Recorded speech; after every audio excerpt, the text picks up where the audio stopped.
자, 인사합시다. 안녕하십니까? 예, 반갑습니다. 자, 오늘은 빵꾸노트 특강 시작해 보도록 하겠습니다. 제가 휴대폰 가져왔어요. 유튜브로 들으시는 분들 계셔가지고 실시간 반응도 한번 보려고 유튜브로 들으시는 분들도 반갑습니다. 안녕하세요. 예. 자, 그러면 특강, 우리 빵꾸노트 특강은 특강 뭐 다른 과목도 마찬가지겠지만 빵꾸노트 특강은 하루에 이제 이론 정리를 한번 해보자라는 취지로 진행하는 특강입니다. 그러다 보니까 이 특강은 어떤 분들에게 약간 효과가 있냐면 이론 수업을 그래도 최소한 한 번, 두 번 정도 들으셨던 분들, 어느 정도 이론을 안다라고 생각되시는 분들에게 효과가 좀 더 크다라고 생각하시면 되겠고요. 빵꾸노트 보시면 지금 우리 6쪽 한번 펴보실까요? 일단 6쪽 펴보시면 각 문항 지문 밑에 보시면 이렇게 빵빵빵 해서 네모 박스가 이렇게 3개 보이실 거예요. 찾으셨나요? 예. 문제 밑에 6쪽에 보시니까 문제 밑에 네모 박스가 3개 이렇게 보이실 겁니다. 찾으셨나요? 예. 여기다가 이제 지금 그 빵꾸노트 수업 듣는 방법은요. 연필로 수업을 들으시면 좋아요. 볼펜으로 수업 듣지 마시고 샤프나 지울 수 있는 거 연필로 듣다가 만약에 1번 문제를 제가 해설을 진행했는데 이해가 되세요? 그러면 그냥 넘어가시는 거예요. 그런데 예를 들면 한 5번쯤에 요거는 집에 가서 한 번 더 봐야 되겠다. 그러니까 그 느낌이 있어야 됩니다. 어렵다라는 느낌이 아니고요. 요건 집에 가서 한 번 더 보면 좋겠다 하는 내용들이 있으면 그 부분만 체크를 한 번 더 해보시는 겁니다. 그래서 이렇게 3개 정도 박스가 있는데 이렇게 체크를 한번 해보시는 겁니다.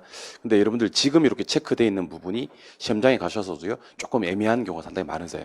그러니까 지금 들을 때 명쾌한 부분은 시험장에 가서도 명쾌한 경우가 많은데 혹시 지금 들었을 때 명쾌하지 않은 부분들은 시험장 가서도 그럴 확률이 많으니까요. 그런 부분들을 좀 집중해서 공부를 하시면 좋을 것 같습니다. 그래서 혹시 오늘 빵꾸노트 수업을 특강을 듣고 집에 가서 복습을 하시려고 마음을 드신 분들은요.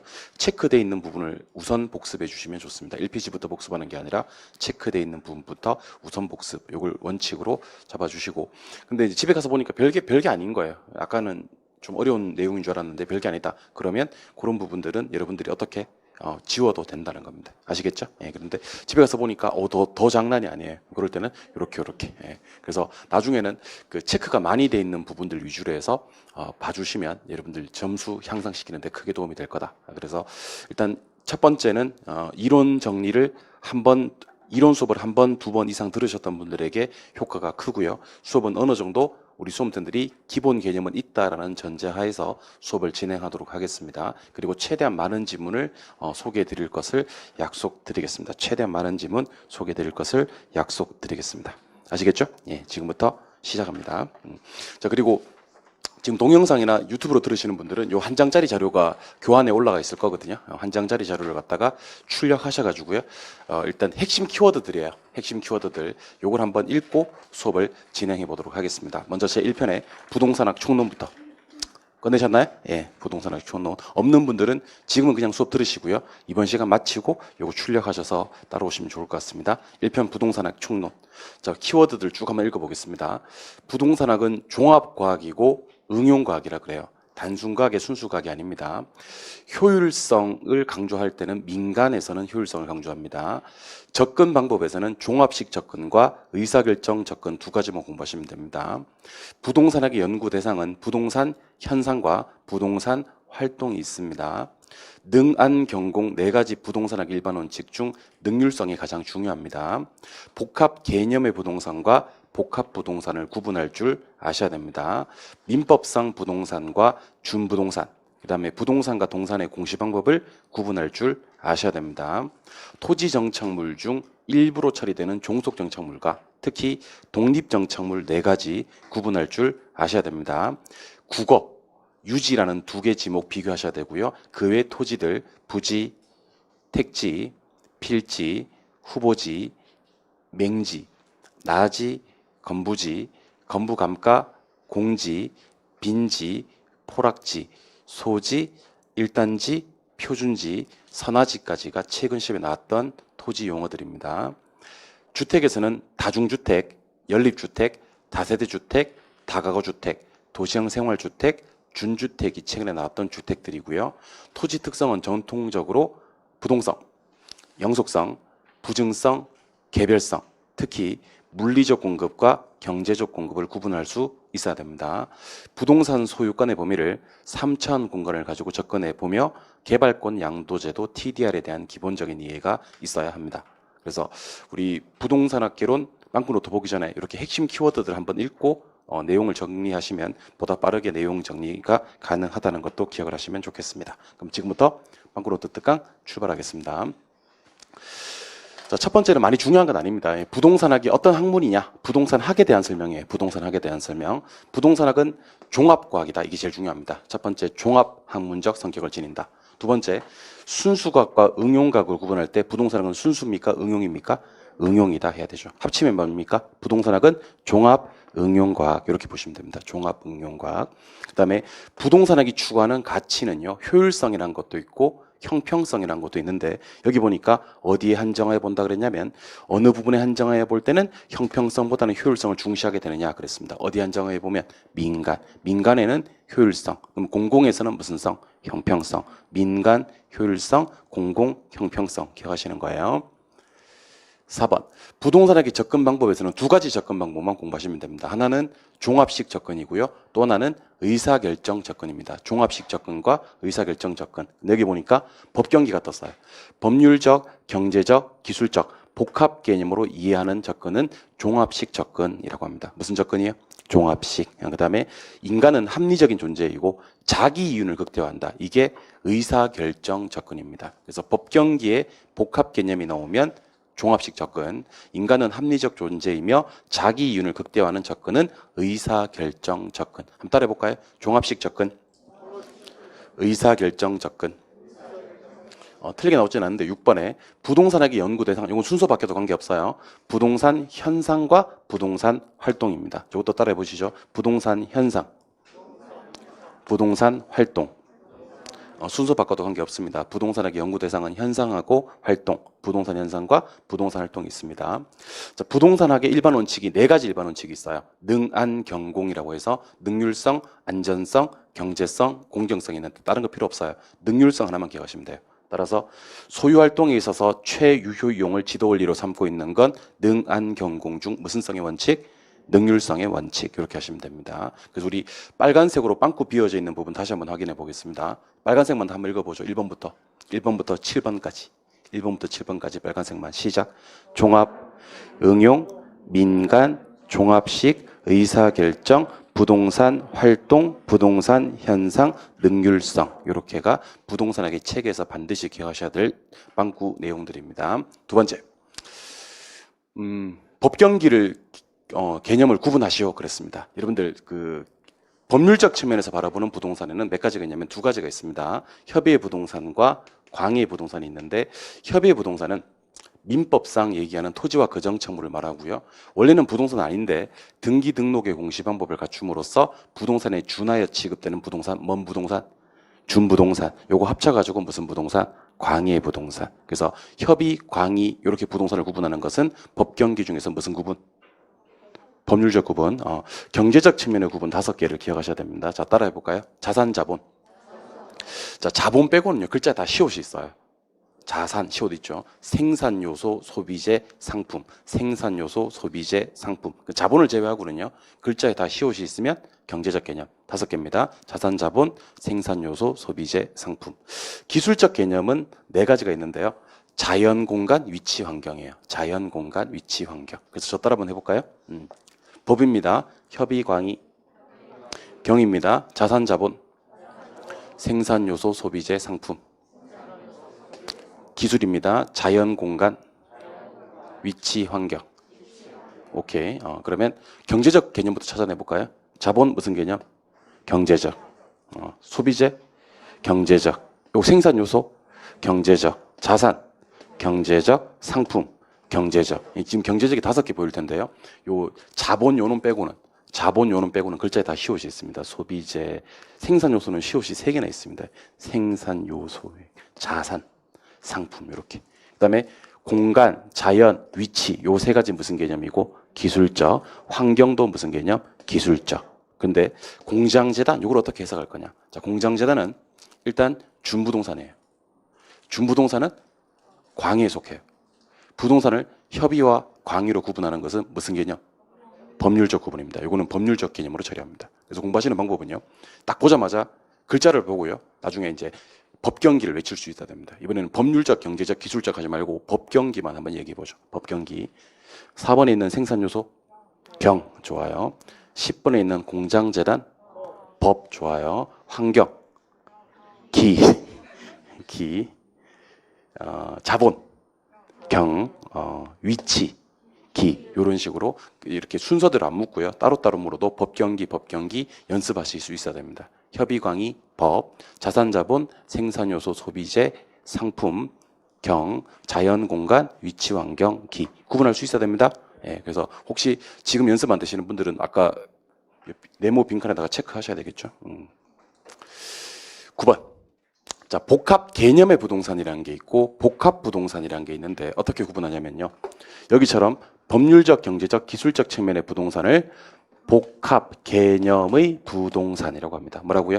복합 개념의 부동산. 법경기가 뜨면 복합 개념의 부동산이에요. 근데 토지하고 건물이 원래는 독립된 거래 객체이면서도 마치 하나의 결합된 상태로 뭐라고요? 하나의 결합된 상태로 다루어서 부동산 활동의 대상으로 인식이 될 때 요거를 복합 부동산이라고 합니다. 우리 빈칸 한번 외워볼까요? 자, 누구하고 누구를? 토지하고 건물을 마치 하나의 결합된 상태로 다루어져서 부동산 활동의 대상으로 삼는 것을 뭐라 부른다? 복합 부동산이라고 부릅니다. 법경기는 복합 개념의 부동산이고요. 토지하고 건물을 하나의 결합된 상태로 다루어 부동산 활동의 대상으로 삼는 걸 복합부동산이라 그래요. 왜 복합부동산을 자꾸 활동 이런 말을 쓰냐면요. 법률적으로는 우리 법에서는 토지와 건물을 일체로 봐요, 독립으로 봐요. 법률적으로는 우리 법에서는 토지와 건물을 독립으로 봐요. 활동할 때 일체로 다루는 경우가 있으니 걔를 복합부동산이라 그래요. 한 번 더.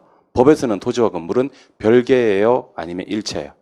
별개예요. 법에서는 별개예요. 독립이에요. 하지만 부동산 활동의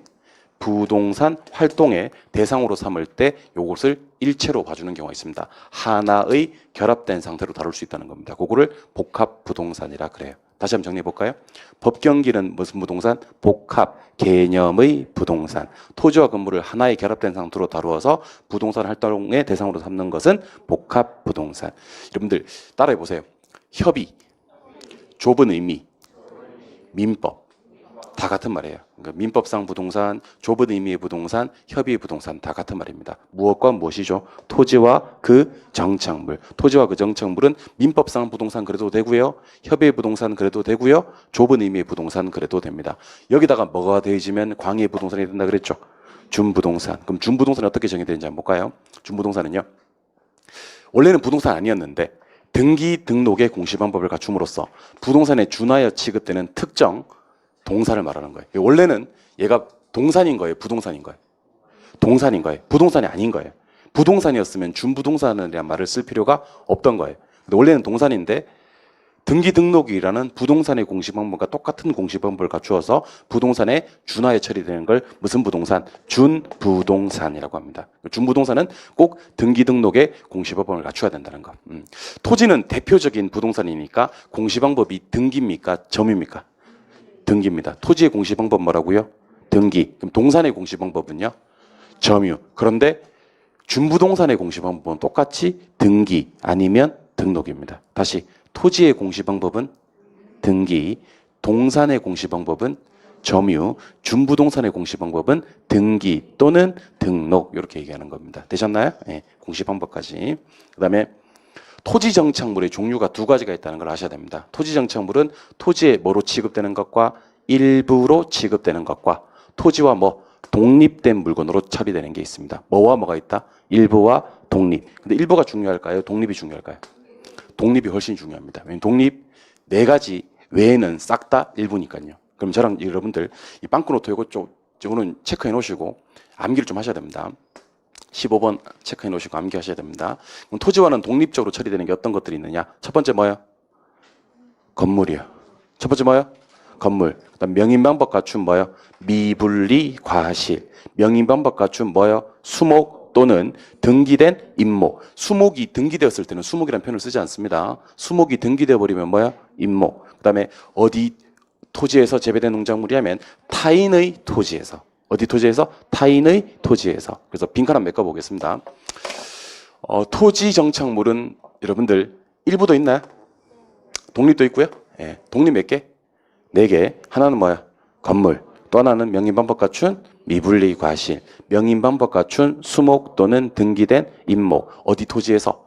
타인의 토지에서 경작 재배된 농작물. 이렇게 해서 요 4가지가 토지와는 독립적으로 처리되는 정착물이다. 기억하시기 바랍니다. 토지 정착물은 일부가 있나요? 독립이 있나요? 독립이 몇 개 있나요? 4개 있나요? 4개 빵꾸 메꿀 줄 알겠습니까? 잘하셨어요. 그러면 16번으로 갑니다. 16번. 16번. 자, 공간 정보의 구축 및 관리 등에 관한 법령까지. 공간 정보의 구축 및 관리 등에 관한 법령에 가시면 67조에 그 지목이라는 게 있습니다. 지목. 지목 중에서 다른 지목은 모르더라도요. 유지라는 지목하고요. 국어라는 지목은 구분하셔야 됩니다. 뭐랑 뭐요? 유지, 국어. 그럼 뭐가 유지고 뭐가 국어인지 저한테 얘기해 봐요. 물을 저장하고 있대요. 그리고 호수, 댐, 저수지 이런 말이 떴어요. 그때는 뭐고? 유지고. 소규모 수로 그다음에 뚝 이런 말이 나옵니다. 소규모 수로 뚝 그럴 때는 뭐예요? 국어. 다시 저수지, 호수, 댐 이런 말이 나오면 뭐고요? 유지고요. 소규모 수로 뚝 이런 말이 나오면 국어. 그럼 여기는 국어인지 유지인지 한번 볼까요? 예. 용수를 위해서 일정한 형태를 갖춘 인공적인 뭐 나왔어요? 수로 뚝 이런 말이 나왔어요. 그럼 얘는 유지인가요? 국어인가요? 국어고 저수지, 호수, 댐 이런 말이 나와야지 유지입니다. 예. 국어하고 유지는 구분하셔야 돼. 예. 요거 유지의 국어예요. 국어. 자, 도로, 하천. 도로, 하천 같은 땅은 건축이 되는 땅, 안 되는 땅? 안 되는 땅. 건축이 안 되는 땅에도 쓸 수 있는 말은 택지인가요? 부지인가요? 요거 부지가 됩니다. 부지. 그럼 택지는 어떨 때 쓰는 말이냐면, 자, 갑니다. 택지는 어떨 때 쓰는 말이냐면, 주상공처럼 건축이 가능한 땅일 때만 쓰는 말이 바로 뭐다? 택지다. 그러니까 하천 도로 같이 건축이 안 되는 땅도 나오면 뭐고? 부지고. 주상공처럼 건축이 되는 땅만 얘기하는 게 뭐다? 택지. 그 다음에 공간 정보의 구축 및 관리 등에 관한 법령과 부동산 등기 법령에서 정한 하나의 등록 단위. 자, 따라해 보세요. 등록 단위. 자, 등기 단위 하기도 하고요. 등록 단위 하기도 하는데 우리는 이것을 뭐라 부르냐면 필지라고 부릅니다. 뭐라고요? 필지. 그러면 가격 수준이 비슷한 토지는 뭐라 부릅니까? 획지라고 부릅니다. 등기 단위, 등록 단위는 뭐라 부르고? 필지. 가격 수준이 비슷한 땅은 획지. 여기서는 등록 단위 그랬기 때문에 뭐다? 필지. 오케이? 네, 오케이. 이번에는 택지 지역, 농지 지역, 임지 지역 이게 중요한 게 아니고 뒤에 붙는 단어 2개가 중요합니다. 상호간 되고 있는. 자, 택지, 농지, 임지 상호간에 전환이 되고 있는 토지가 있고요. 택지, 농지, 임지 내에서 전환이 되고 있는 토지가 있습니다. 여기서는 어디서 되고 있다? 상호간 되고 있으면 후보지, 이행지. 이거 후보지입니다. 조심하셔야 됩니다. 근데 만약에 이게 내에서 되고 있다 그랬을 때는 무슨지? 이행지. 상호간 되고 있으면 후보지, 내에서 되고 있으면 이행지. 그다음에 이거 너무 쉬운 땅이죠. 도로에 직접 연결돼 있지 아니한 한 필지의 토지. 하나 더 할게요. 건축법상 허가 안 내주는 땅. 하나 더 할게요. 다른 토지에 둘러싸여져 있는 땅. 뭐라 그래요?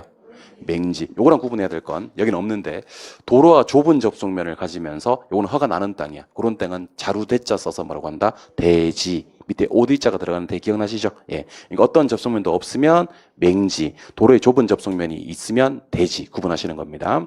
자, 건물 기타 정착물이 있대요, 없대요? 없대요. 사법상의 제약도 있대요, 없대요? 없대요. 건물 없고 사법상의 제약 없는 땅 뭐라 그래요? 나지. 건물 없고 사법상 제약 없는 땅 뭐예요? 나지. 나지 비싸요, 싸요? 비싸요. 건부지 비싸요, 싸요? 싸요. 그거 꼭 기억하셔야 됩니다. 이걸 네 글자로 건부감가 그래요. 건부감가. 누구 비싸요? 나지 비싸요. 누구 싸요? 건부지 싸요.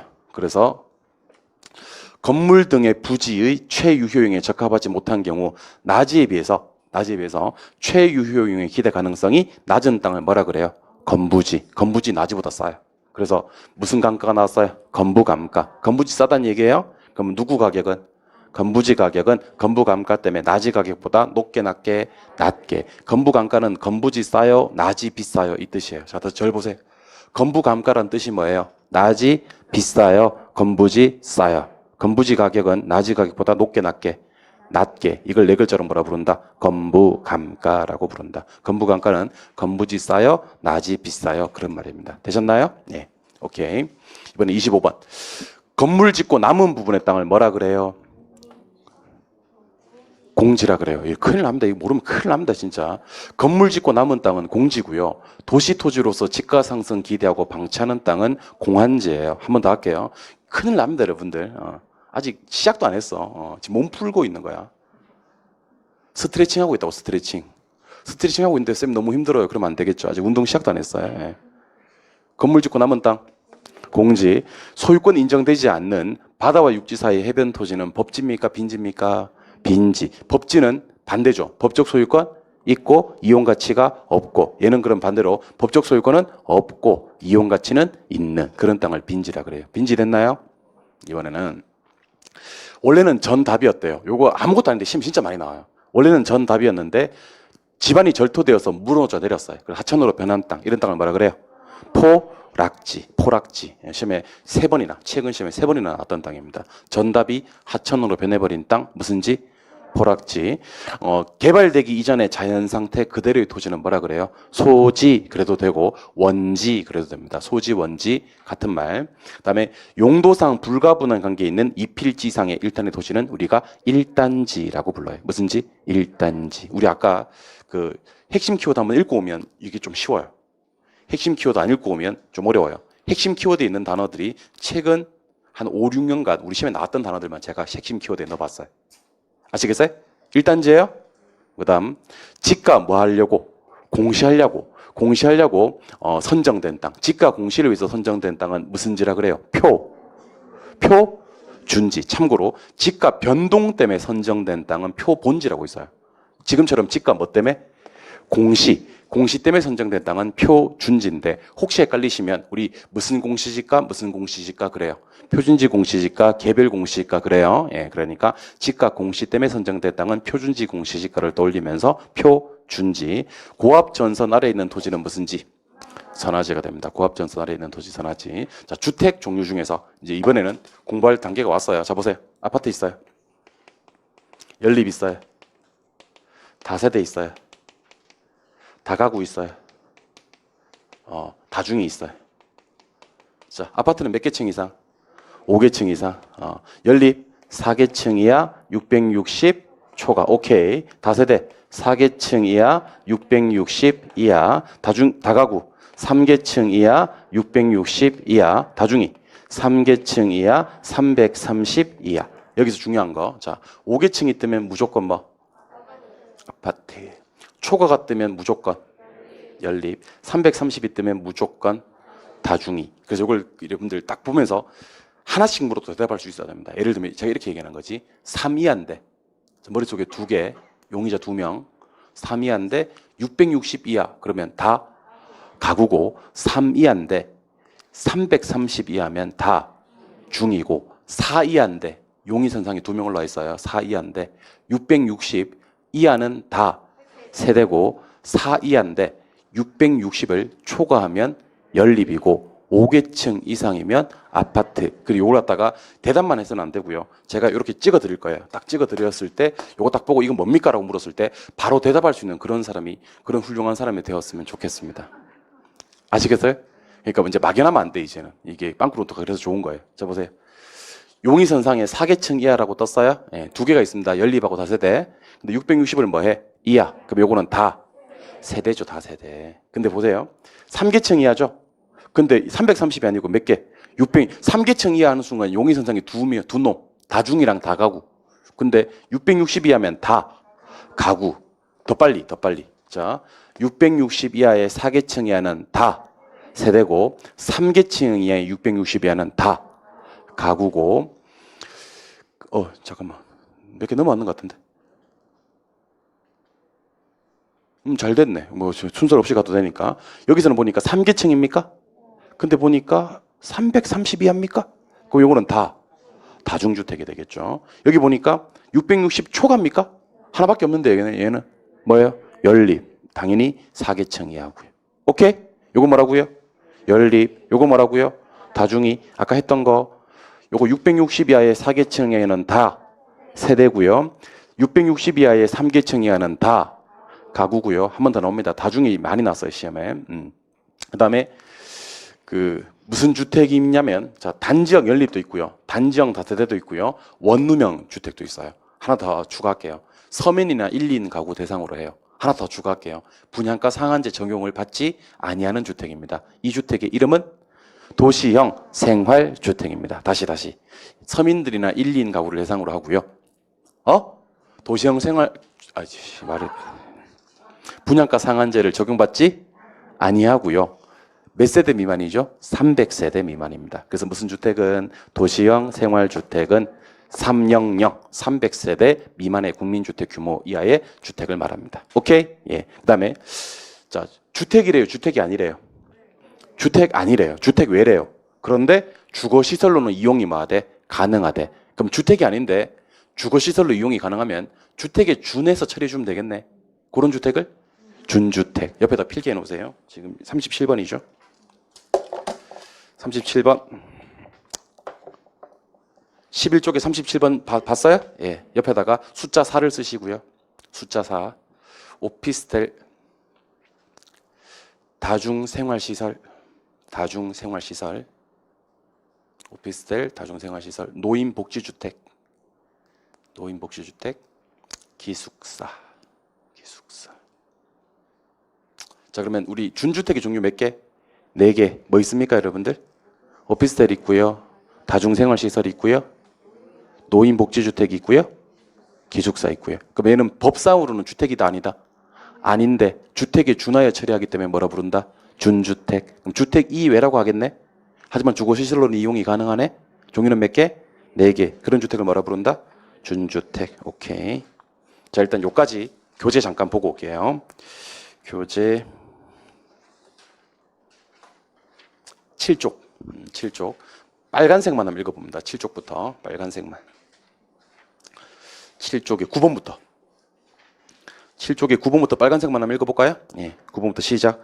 복합 개념의 부동산, 하나의 결합, 부동산 활동, 복합 부동산, 토지 정착물, 준부동산, 등기, 일부, 독립, 건물, 미분리 과실, 수목, 임목, 타인의 토지, 국어, 부지, 택지, 필지, 후보지, 맹지, 나지, 건부지, 낱개, 공지, 빈지, 포락지, 소지, 일단지, 표준지, 선화지, 다중, 연립, 다세대, 다가구, 도시형 생활 300, 준주택. 여기까지 한 거 맞아요? 네, 오케이. 12쪽으로 갑니다.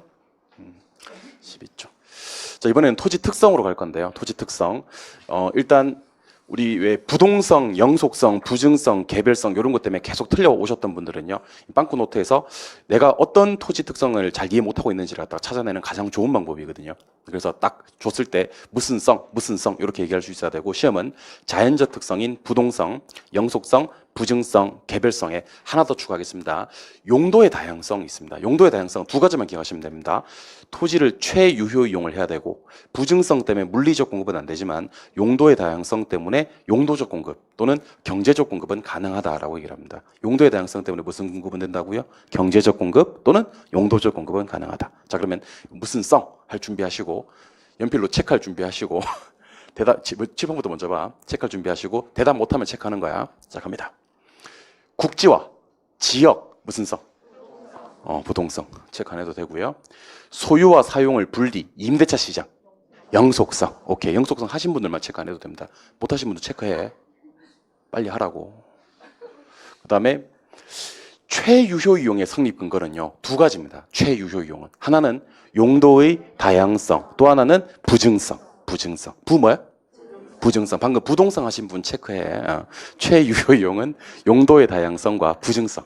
부증성입니다. 예. 그다음에 비교를 어렵게 하고 대체 관계를 제약하는 것은 개별성입니다. 개별성. 그래서 빠른 속도로 국지화되고 지역적으로 그러면 부동성, 소유와 사용의 분리, 임대차 시장은 영속성, 최유효 이용은 용도의 다양성 또는 부증성, 비교 어렵게 하고 대체 관계를 제약하는 것은 개별성. 이렇게 하는 겁니다. 되셨어요? 예. 제가 일부러 빵꾸 노트에 있는 문제들은요. 토지 특성 많이 볼 수 있는 걸 좀 많이 가져왔어요. 많이 볼 수 있는 거. 자, 그럼 이번에는 소유함으로 생기는 자본 이득과 이용해서 생기는 운용 이익을 모두 발생하고요. 가격이 하락해도 뭐가 되지 않는다? 소모가 되지 않기 때문에 가격 상승을 통해서 매각을 미룰 수가 있고요. 특히 관리를 잘하면 상당히 오래 쓸 수 있다 하는 것은 토지 특성, 영속성. 그래서 키워드 갑니다. 자본 이익하고 운용 이익을 다 발생시켜요. 예, 소모되지 않습니다. 예, 그다음에 관리를 잘해야 됩니다. 이런 말이 떴어요. 관리 잘해야 되고 소득 이득과 자본 이득을 모두 얻을 수가 있고 소모되지 않습니다. 그런 말이 있다면 무슨 성? 영속성. 계속 갑니다. 집약화하고요. 특히 수급 조절 중 공급 조절 어렵게 합니다. 그러니까 이게 귀하니까 사람이 자꾸 갖고 싶어요. 아, 저거 갖고 싶다. 여러분들 다이아몬드를 왜 갖고 싶어요? 흔하지 않으니까 귀하니까. 아, 저거 갖고 싶다. 무슨 성? 부증성. 부보다는 증이란 단어를 좀 더 액센트를 두고 얘기하시기 바랍니다. 부성 하지 말고 부증성입니다. 한 번 더 할게요. 집약화하고요. 공급 조절 곤란하게 하고요. 소유 욕구 증대시키는 건 무슨 성? 부증성. 또 나왔어요. 같은 말이에요. 부동산 관리 보이세요? 그리고 장기 그리고 또 장기 떴고요. 아까 얘기했던 자본이득과 소득이득을 다 얻을 수 있다. 이거 영속성. 관리요, 장기요, 자본이득, 소득이득이요, 장기요. 근데 요 영속성은요, 아까 했던 거랑 좀 중복되는 경우가 많네요. 여기 보니까 소득이득과 자본이득을 다 얻을 수 있다. 아까 영속성 했었죠. 그다음에 여기서 보니까 관리의 중요성을 강조하는 게 영속성이었잖아요. 똑같이 나옵니다. 보니까 여기 보니까 관리 나오고 소득이득, 자본이득 다 얻을 수 있다. 영속성 맞습니다. 42번. 자, 요거 많이 나오는 지문입니다. 지가 지대를 발생시키고 최유효 이용을 해야 되는 건 무슨 성? 부증성입니다. 지가 지대 최유효 이용은 부증성입니다. 개별화한다. 틀리기도 어렵네. 무슨 성? 개별성. 개별하는 건 개별. 국지화하는 건 무슨 성? 부동성. 개별하는 건 개별성. 그다음에 조세 수입. 여러분들 규제하기가 쉽고요. 조세 수입을 거두기가 쉬운 건 부동성 때문입니다. 그렇지. 부동성 때문입니다. 조세 수입, 규제 용의 이런 거 다 부동성 때문입니다. 예. 그다음에 문제 풀다가 미래란 말이 떴어요. 미래. 특히 미래 발생될 수입을 현재 가치로 한원이율로 나누는 게 직접 하는 법 그러기도 하고 이걸 수익하는 법 그러기도 하거든요. 장래, 장기, 예측이란 말이 때문에 이건 무슨 성? 영속성입니다. 그래서 정리합니다. 지가지대 최유효 이용, 부증성, 개별화하는 거, 개별성, 조세 수입은 부동성, 미래가 뜨고 직접 하는 법은 영속성이 됩니다. 그다음 용도의 다양성으로 인해서 이용 전환을 통한 토지의 용도적 공급을 늘릴 수 있다라고 해야 됩니다. 무슨 공급? 용도적. 이 용도적이란 말 대신에 경제적이라고 해도 괜찮아요. 그래서 용도적 밑에다가 경제적이라고 하나 더 써놓습니다. 경제적. 43번입니다. 용도적 밑에다가 경제적 해도 괜찮습니다. 그럼 토지는 용도의 다양성으로 인해서 뭐 때문에? 용도의 다양성 때문에 무슨 공급은? 용도적 공급은 또는 무슨 공급은? 경제적 공급은 같은 말이에요. 용도적 공급과 경제적 공급 같은 말입니다. 네. 늘릴 수 있다 없다? 있다. 토지 특성 마지막 문제 44번 문제입니다. 가봅시다. 자, 아까 계속 같은 말 나옵니다. 집약적 이용과 부족하게 되는 건 무슨 성? 부증성입니다. 재생산 이론과 감가상각 적용되지 않는 것 영속성입니다. 임장활동하고 지역 분석하는 것 부동성입니다. 일물일가의 법칙 배제되고 대체관계를 제약하는 것 개별성입니다. 또 장기가 떴고요. 가치 보존력을 뛰어나게 만드는 것은 영속성이 됩니다. 영속성. 그래서 마음에 준비하시고 토지 특성 한 번 더 정리해 보도록 하겠습니다. 한 번 더입니다. 한 번 더. 자, 국지화, 부동성, 소유와 이용의 분리, 임대차 시장, 영속성, 최유효 이용 관계되는 두 가지 특성, 용도의 다양성, 부증성, 비교 어렵게 대체관계 제약, 개별성, 자본이익과 운용이익, 소모되지 않고 부동산 관리, 영속성, 그 다음에 집약화하고 공급 조절을 어렵게 하고 갖고 싶다, 부증성, 관리, 장기, 자본이득, 소득이득, 또 장기, 영속성. 42번 지가지대 발생 최유효 이용. 부증성. 개별하는 거. 개별성. 조세 수입. 부동성. 미래 직접 하는 법. 영속성. 좋아요. 자꾸 반복하다 보면 이제 따로 안 외워도 돼요. 용도의 다양성 우리는 부증성 때문에 물리적 공급은 안 돼요. 예. 또 용도의 다양성 때문에 무슨 공급은? 용도적 공급은 얼마든지 늘릴 수 있다. 용도적 공급 같은 말, 경제적 공급 같은 말입니다. 집약적 부족, 부증성, 소모 안 되고 재생산 이론 감가상각 안 되는 거, 영속성, 임장활동 지역 분석은 부동성, 일물일가의 법칙 배제되는 거, 개별성, 장기 가치 보존력은 영속성. 이렇게 외우려고 하지 말고요. 여러분 반복해서 빵꾸노트 메꾸다 보면요. 자기도 모르게 토지 특성은 안 틀리게 돼요. 아시겠죠? 예. 하실 수 있겠죠? 그다음에 이번에는 45번부터는 이제 그냥 편안하게 따라오시면 되는 부분입니다. 요거는 뭐 못 메꿨다고 해도 시험에서 틀리고 그런 파트는 아니야, 사실은. 자, 보세요. 토지 소유자는 법률의 범위 내에서 토지를 뭐 할 수 있는 권리가 있냐면 사용, 수익, 처분. 이게 소유권이에요, 소유권. 자, 부동산 소유권은요. 물건을 배타적으로 타인의 방해를 받지 않고 사용, 수익, 처분할 수 있는 권리를 말합니다. 소유권 뭐 할 수 있다. 시작. 사용, 수익, 처분. 사용과 수익을 합쳐서 뭐라 그래요? 용익이라고 하죠. 어렵나요? 사용과 수익을 합쳐서 용익. 그래서 사용과 수익을 제한하는 물건을 용익 물건 그러고요. 처분을 제한하는 물건을 담보 물건 그러죠. 괜찮습니다. 예.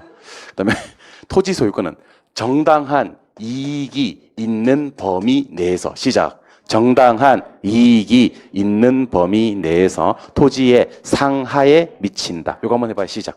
토지 소유권은 정당한 이익이 있는 범위 내에서 토지의 상하에 미친다. 그리고 토지 소유권에 미치는 공간을 세 가지로 얘기해 주셔야 되는데 저 따라 한번 해보세요. 위에부터 갑니다. 공중, 지표, 지하.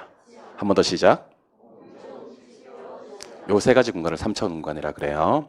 그 다음 부동산 활동은 대인 활동입니까? 대물 활동입니까? 아니면 둘 다입니까? 그 대인 활동인 동시에 대물 활동. 그 다음에 체계화된 이론에서는 과학성, 실무에서는 기술성. 이게 모두 강조됩니다. 그러니까 이렇게 물을 거예요. 그 대인입니까? 대물입니까? 둘 다. 이론 강조돼요? 실무 강조돼요? 둘 다. 요거는 둘 다라고 해야 됩니다. 그러니까 대인 활동인 동시에 대물 활동이고 이론도 강조되지만 실무도 강조된다. 다만 과학성 앞에는 무슨 측면? 이론 측면이고요. 기술성 앞에는 무슨 측면? 실무 측면이 나와야 됩니다. 과학성이 이론 측면이에요.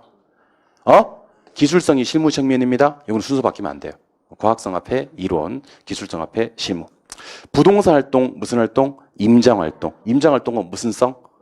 일단 부동산 나와야 되고요. 대물 활동이에요. 임장 활동은 무슨 활동? 대물 활동. 부동산과 대물 활동입니다. 예. 그다음에 개발을 못하게 제한을 했어요. 규제되는 보전 지역에서 발생하는 토지 소유지의 손실을 보전하기 위한 제도는 무슨 제도? 개발권 양도 제도. 영어로 TDR. 이걸 다 메꿀 수 있었으면 좋겠습니다. 개발권 양도 제도 TDR은 이렇게. 자, 그러면 개발권 양도 제도 TDR은요. 개발이 가능한 지역에 소유권 주는 거예요. 개발권 주는 거예요. 개발 소유권 주는 거 아니에요? 그런데 보상을 정부가 하는 거예요. 개발 가능 지역에 토지 소유자가 하는 거예요. 토지 소유자가. 우리는 이것을 보상을 시장을 통해서 해결한다 그래요. 뭘 통해서 해결한다? 시장. 누가 해결한다고요? 시장. 개발 지역에 뭘 줌으로써? 개발권 줌으로써. 근데 이 제도는 현재 우리나라에 시행되고 있는 제도는 아니다까지를 기억하시는 겁니다. 자, 다시 개발권 양도제도 TDR은 어떤 제도냐면요. 개발 제한으로 인해서 규제되는 보전 지역에서 발생하는 토지 소유자의 손실을 보전하기 위한 제도인데 이 제도는 현재 우리나라에 시행되는 제도가 아니고 개발이 가능한 지역에 뭐 주는 거고 개발권 주는 거고 정부의 공적 자금을 통한 해결, 시장을 통한 해결. 시장을 통한 해결. 이해하셨죠? 예. 그래서 다음 문제 한번 가보겠습니다. 개발권 양도 제도는 규제적 토지 소유자의 손실을 개발적 토지에 대한 뭐 부여를 통해? 개발권 부여. 소유권 부여 그럼 절대 나는 거야. 예. 개발권 부여를 통해서 보전하는 제도고 요거는 손실 보전을 정부가 해결하는 겁니까? 시장을 통해서 해결하는 겁니까? 시장을 통해서 해결하는 제도다. 오케이? 예. 그리고 52번 밑에다가 52번이 총론 마지막인데요. 52번 밑에다가 53번이라고 적어두시고요. 52번 밑에다가 53번 적으셨나요? 예. 현재 우리나라의 시행 X. 현재 우리나라 시행 X. 현재 우리나라의 시행 X. 그럼 현재 우리나라에 시행되고 있는 거, 시행되고 있지 않은 거. 시행되고 있지 않은 거. 동그라미 1번. TDR. 동그라미 2번. 택지 소유 상한제. 동그라미 2번. 택지 소유 상한제. 동그라미 3번. 토지 초과 소유 이득세. 토지 초과 소유 이득세. 토지 초과 소유 이득세. 방금 필기한 것만 저한테 좀 얘기해 주세요. 필기한 것만. 현재 우리나라에 시행되고 있는 거, 시행되고 있지 않은 거. 시행되고 있지 않은 거. 뭐뭐뭐 시행되고 있지 않아요? TDR 하고요. 택지 소유 상한제 하고요. 토지 초과 소유 이득세 하고요. 오케이? 예. 그러면 다시 페이지를 좀 넘기셔서요. 교재 페이지 12쪽으로 다시 갑니다. 12쪽 가셨어요? 예, 12쪽부터 빨간색만, 이게 빨간색인가? 빨간색보다는 약간 다홍색. 뭐 됐고, 예, 됐고, 주황, 그렇지, 주황 색깔 정도 빛깔나는데, 주황 색깔만 한번 읽어줍니다. 시작. 부동성, 영속성, 용도의 다양성, 부증성, 개별성, 영속성, 부증성, 영속성, 부증성, 개별성, 부동성, 영속성, 용도적, 있다, 부증성, 영속성, 부동성, 개별성, 영속성, 사용, 수익, 처분, 정당한 이익이 있는 범위, 상하, 공중, 지표, 지하, 대물, 대인, 이론, 실무, 부동성, 대물, 개발권, 양도제, TDR, 개발권, 시장. 오케이? 오케이, 안 오케이? 오케이, 좋아요. 그러면 15쪽으로 갑니다. 15쪽. 15쪽. 자, 유량과 저량으로 구분하시오. 그랬습니다. 유량과 저량 혹시 약하신 분들, 요 정도 하면 충분해요. 다른 데 이상한 데서 유량, 저량 찾지 마시고요. 서성이지 마시고, 유량, 저량은 빵꾸노트에 있는 요 10개. 10개 가지고 유량과 저량 한번 판단해 보도록 합시다. 일단, 재고는 뭐죠? 저량이고요. 밑에 바로 가보십니다. 신규는. 요거는 저량이고, 신규는 유량입니다. 예. 인구는. 인구 저량입니다. 지대는. 유량. 여러분들 지대나 임대료는 같은 말이거든요. 토지 임대료를 지대라고 하거든요. 둘 다 유량이에요. 예. 주택 거래량. 유량, 주택 거래량 유량입니다. 임대료. 유량이고요. 임금은 벌어들이는 거거든요. 유량입니다. 자산은 저량이고요. 생산량이 뭐냐면 신규로 만드는 거예요. 신규로 만드는 걸 생산한다 그래. 그럼 이건 뭐예요? 유량이고 순영업 소득도 유량. 자, 그럼 저랑 지금부터 저 7번 보시고 저량을 찾아서 저량만 저한테 얘기해 주세요. 몇 번 이렇게 찾아주는 거야. 저량만 찾아주세요. 시작. 1번, 5번, 6번. 다시 뭐 봐봐. 1번, 5번, 6번. 끝. 나머지는 다 유량. 몇 번만 저량이고. 1번, 5번, 6번. 그러니까 재고, 인구, 자산만 저량이고 나머지 임대료, 신규, 임금, 지대, 생산량, 주택거래량, 순영업소 등은 싹 다 유량입니다. 아시겠죠? 예. 요게 단어가 어떻게 변형될지 모르니까 글자 따서 암기하지 마시고요. 느낌상 요게 유량인 것 같다, 저량인 것 같다로 구분하셔서 여러 번 반복해 주시면 좋겠습니다. 아시겠죠? 유량, 저량 구분할 줄 알겠죠? 예. 이번에는 두 번째. 유량은 일정, 기간, 측정해야지 가능한 개념이죠? 예. 저량은 일정, 시점에서 측정이 가능한 개념이죠. 맞아요? 예. 여기 일정 기간이란 표현이 있습니까? 위에다가 영어로 플로우 한번 적어주세요. 플로우. 저량은 일정 시점이란 표현이 있습니까? 여기다가 STOCK, 스톡이라고 영어로 한번 적어주세요. 스톡. STOCK, 저량, 스톡. 한 번 영어로 나온 적이 있어서 그래요. 옛날에 한 번 영어로.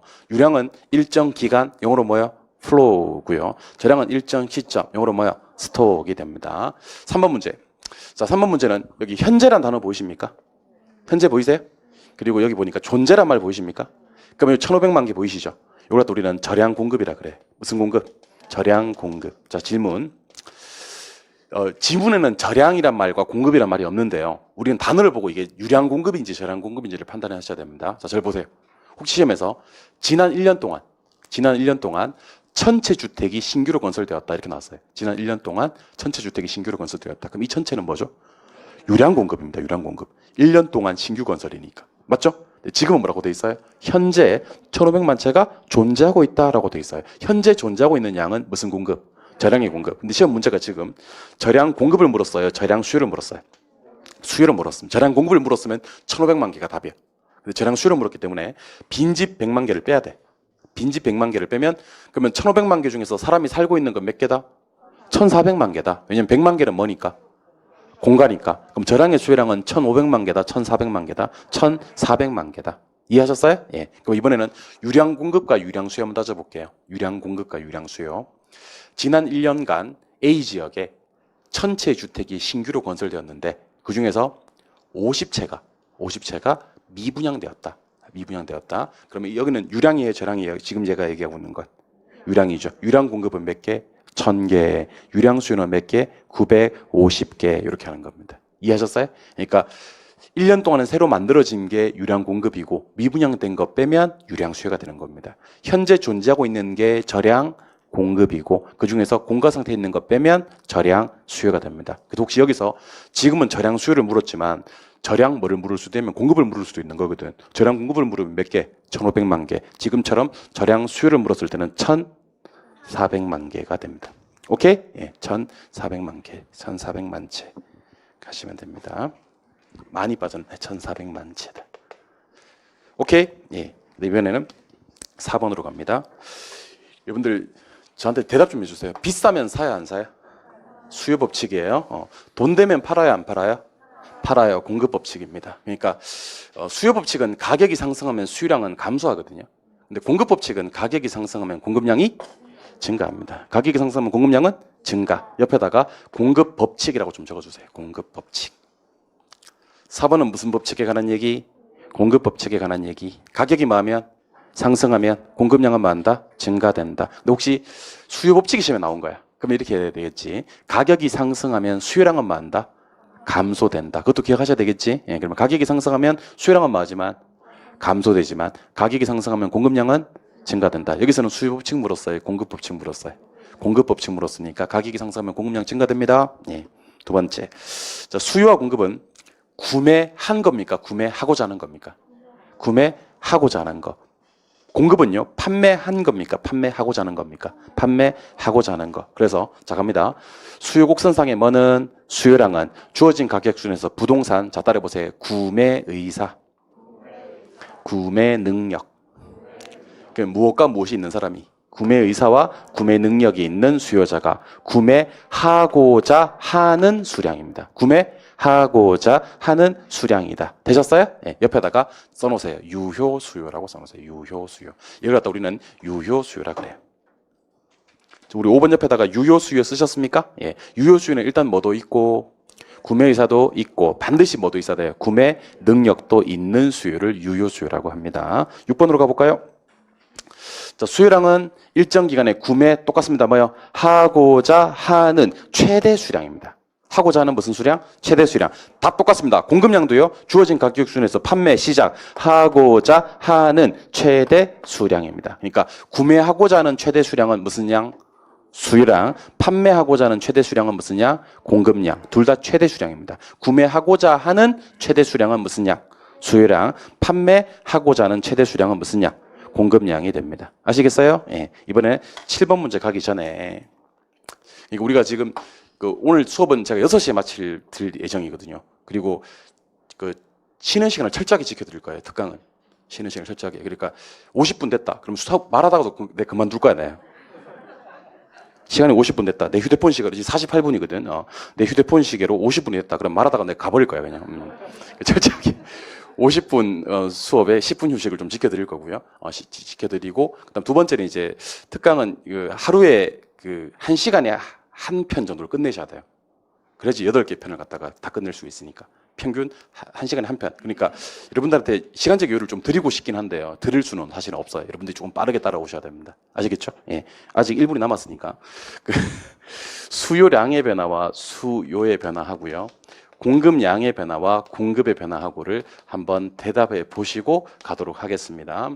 해당재와의 가격이 변해서 곡선상에서 움직인다 하셔도 되고요. 곡선상에서 점이 이동한다 하셔도 돼요. 이것을 무엇의 변화? 수요량의 변화와 공급량의 변화라 그래요. 그럼 해당제와 가격 이외가 변해서 곡선이 이동한다 그래도 되고요. 곡선 자체가 이동한다 그래도 되고요. 심지어 곡선이 좌측 우측으로 이동한다 그래도 돼요. 이거는 무엇의 변화? 수요의 변화 또는 공급의 변화가 되는 겁니다. 맞아요? 네. 그럼 질문 드릴게요.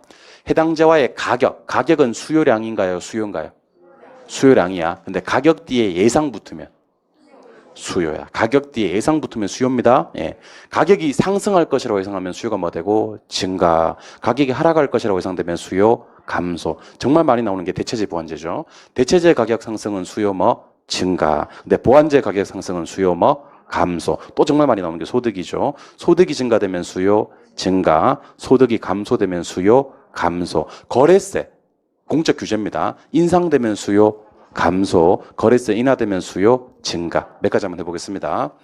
가격은 수요량, 가격 예상은 수요. 좋습니다.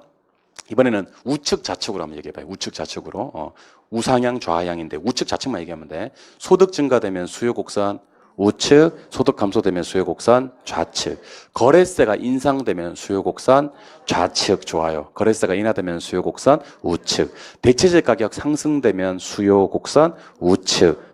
대체재 가격이 하락되면 수요 곡선 좌측. 보완제 가격 갑니다. 보완제 가격이 상승되면 수요 곡선 좌측. 보완제 가격이 하락돼야 수요 곡선 우측. 이렇게 되는 겁니다. 오케이? 가격이 상승할 것이라고 예상되면 수요 곡선 우측, 가격이 하락할 것이라고 예상되면 수요 곡선 좌측. 제가 얘기하는 건 수요량인지 수요인지 한 번 더 얘기해 주세요. 가격 변했대요. 수요량. 가격 예상이 변했대요. 수요. 대체재 보완제 가격 수요. 대체재 보완제 가격 수요. 그냥 가격 수요량. 곡선상 수요량. 곡선상의 점의 이동 수요량. 곡선 자체 수요. 곡선이 좌측 우측 수요. 이렇게 구분하는 겁니다. 아시겠죠? 예, 그럼 좀 쉬었다가 우리 7번 문제부터 들어가도록 하겠습니다. 쉬겠습니다.